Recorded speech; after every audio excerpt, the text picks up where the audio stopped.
Hi, welcome back. Today's video is all about trying to shed a bit of light on some of the jargon and terminology that goes around when we talk about wedges. Bounce, sole grind, all these sort of different terms. And I've been asked by several people to try and explain this in layman's terms. So this is a simple guide to those terms. It's not very complicated. I think it's just the manufacturers trying to jazz it all up to make it sound better than it is. But I'll go through it in very simple terms, with the sole aim of trying to help you decide which type of wedge design is going to be best for you. I'm just going to hit a couple of shots here, which I'm going to refer back to later.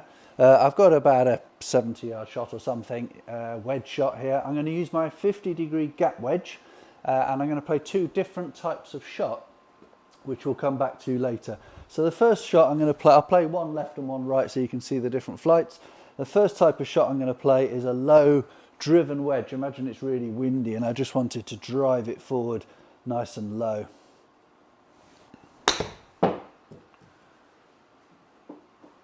Oh, hit the flag. How about that?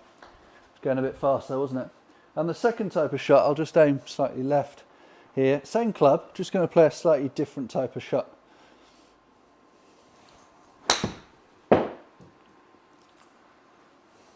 Okay, so a nice high floaty one. And you can see on the screen there the two different trajectories with the same club. So this low driven one here peaked at this height, and the high floaty one has peaked right at the top of the screen there. So it's almost double the height with the same type of wedge. And I'm just going to go and talk about the different soles, and then we'll come back to those shots because that's going to help you choose which design of sole is best for you. Okay, so let's get stuck into the terminology then. So bounce, why do they call it bounce? Well, let's rename bounce for you, skid, and it might become a little bit more apparent. So basically the bounce angle is measured on the sole of the club. Now when you hold the shaft vertically here and you look at the sole of the club, the bounce angle is how far up the club angles this way compared to horizontal. So if we turn it up the other way, you could argue how far down the sole angles here. And you'll often find on a golf club that the bounce angle is given to you. So on this particular Callaway wedge here, it's 50 degrees of loft, so it's the gap wedge, and then it's 10s. So 10 degrees is the bounce on this occasion. Okay, and on a lot of manufacturers, the Vokeys and the Mizunos and things, they'll give you how much bounce angle is on the club. So why would you want bounce angle? Well, again, let's call bounce skid and it'll become a lot clearer. It's the best I can do here in terms of a visual aid, but let's imagine that this is a wedge, okay? So that's the face of the club and this is the sole of the club. Now imagine your wedge is at 50 degrees and the sole of the club was absolutely flat to the ground, so 0 degrees of bounce. When you hit a golf ball now, the club is always going to be on the way down when you hit a wedge shot. So generally speaking, as the club comes down here, we've now taken the sole of the club completely out of play because it's on the way down. Now you're literally playing golf with a very sharp front edge of the golf club. A bit like the olden days where you saw soles of clubs that were a couple of millimeters thin, and we all laugh and joke now because we'd hate to play with them. We think they're very, very difficult to hit, which they are. So what the manufacturers decided to do is to say, okay, well, we need to give you, keep the loft at 50 degrees, we need to give you 10 degrees or so of bounce on the sole. So now the sole is angled away. So now when this club comes down into impact, the sole is going to add, it's now flattish, and it's going to skid along the ground and help you pick up the ball. We don't want the leading edge digging in and just keeping going downwards before the ball, because we all know what happens, we catch it fat and it's horrible.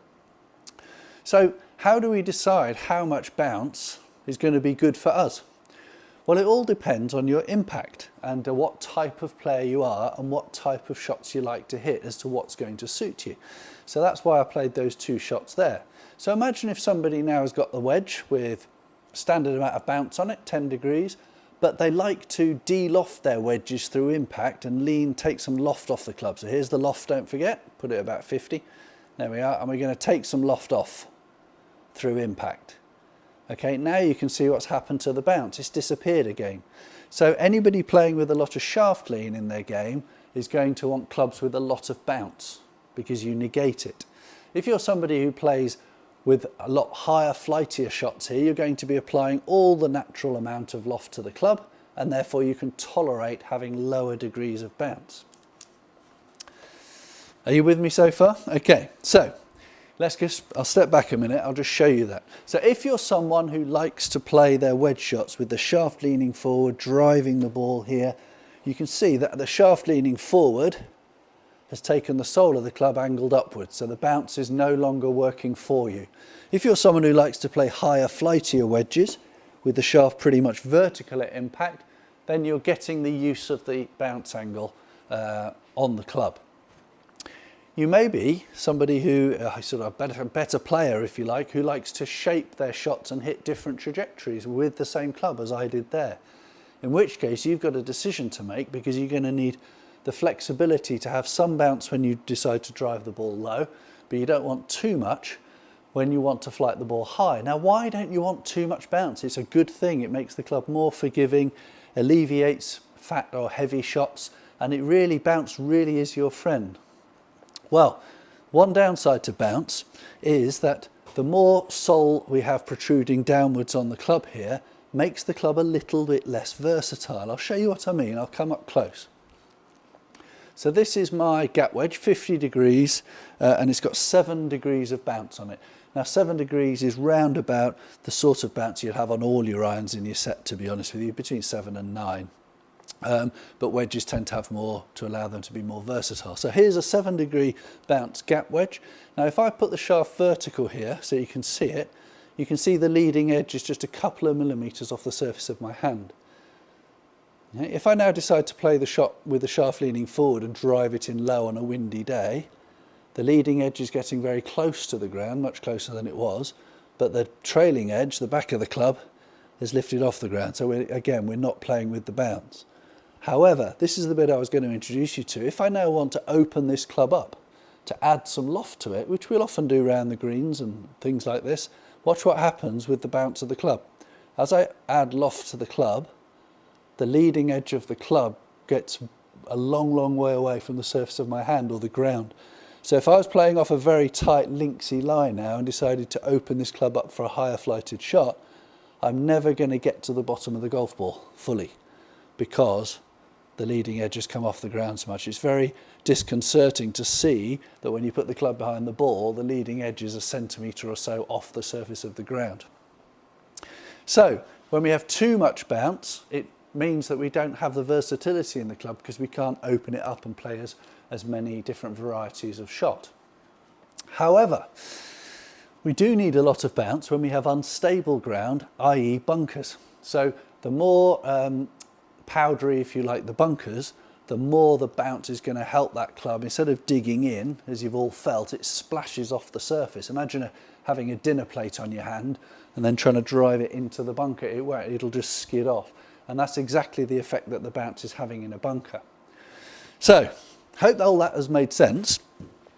Just before I go and talk about those two shots on the screen there, this is my wedge selection, and it gives you an idea of how I've gone about choosing my wedges.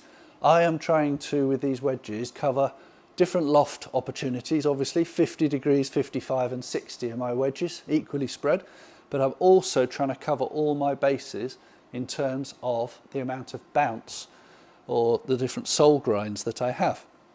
So for example, my 50, as you've seen, has got 7 degrees of bounce.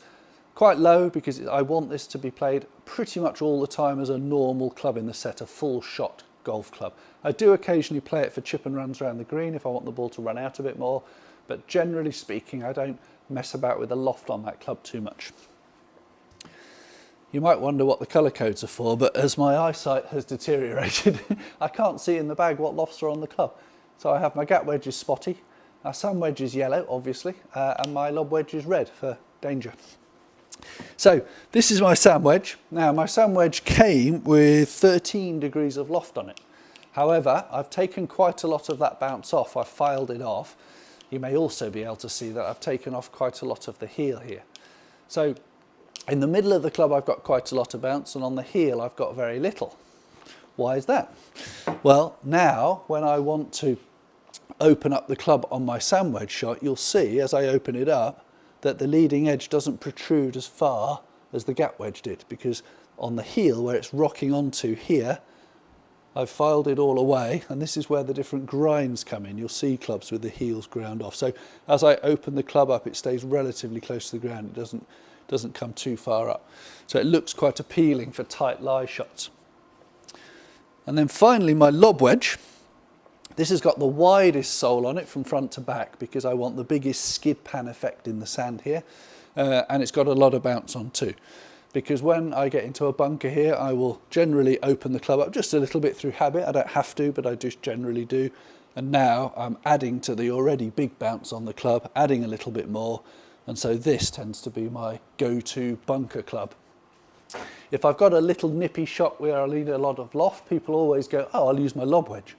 Well, be careful, because if you're opening up the face, you might be presenting a situation where you can't get the leading edge to the bottom of the ball. I tend to use my sand wedge opened up for those shots because it sits tighter to the ground.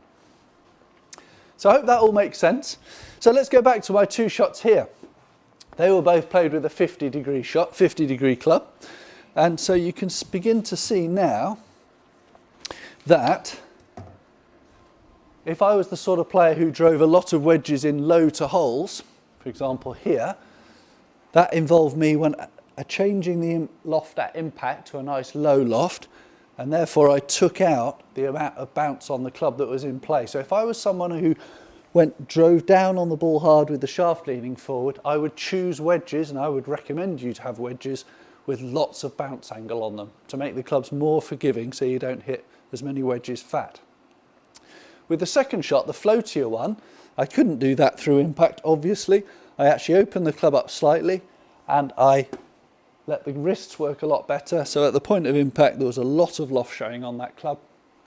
And that person, if you play a lot of wedges or a lot of shots like that, you're actually going to want a club with a lot lower bounce on it to make it more versatile for your type of game. So I hope that's helped and not made it more complicated. But very simply, bounce is generally your friend.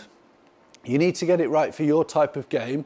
And if you're thinking about changing your wedges this year, come and have a word with us and we'll make sure that across your wedges, your gap wedge, lob wedge and sand wedge, you've got some versatility for playing in different types of conditions and off different surfaces. Well, I hope that's helped. Please fire any questions over to us and I'll be happy to answer them. Until then, take care and we hope to see you soon.